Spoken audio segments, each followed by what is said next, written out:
Israeli çka shohim? Shohim pak më rezistencë, shohim pak më arrogancë, shohim të njëherë jo nuk besoj. I kanë thënë idh qultum ya Musa lan nu'mina laka hatta nara Allah jahra. Ka shkuar Musa alayhis salam me fol me Zotin xhella xhelalu.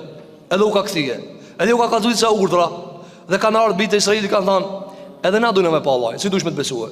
Kështu nuk i kanë thënë sahabët e pejgamberit alayhis salam Muhammed alayhis salam. Pra, te Musa alayhis salam ekziston një lloj çfarë? Një lloj ekzistoi te bitë e rezistencë. Ka dalë, besojnë ana. Andaj shumë prej dietarëve bashkëkor kanë thënë se kapitalizmi dhe materializmi, vini re, kapitalizmi, materializmi, komunizmi, socializmi, liberalizmi janë prodhimi bijve të Israilit. Janë prodhimi bijve të Israilit. Këta e kanë punu parën, këta e kanë bë parën ligj. Dhe ligjin e kanë bë sistem. Dhe sistemin e kanë bë fe.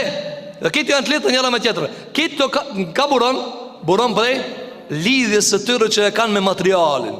Lidhjes së tyre që e kanë me materialin. Për këtë arsye, për shkak se natyra e tyre është materialiste, Allahu edhe faktet ja u çon materialiste. Por shembull e kemi në Kur'an do të vina, ja u çon Allahu kodrën për mikrie. Çështu besojnë ata. Ja u çon Allahu xhelaxha detit çahat në 12 pjesë. Çështu besojnë ata. Këto nuk i kanë ndodhur këto mucize Muhamedit alayhis salam. Por çfarë arsye se s'ka nevojë. Nuk ka nevojë.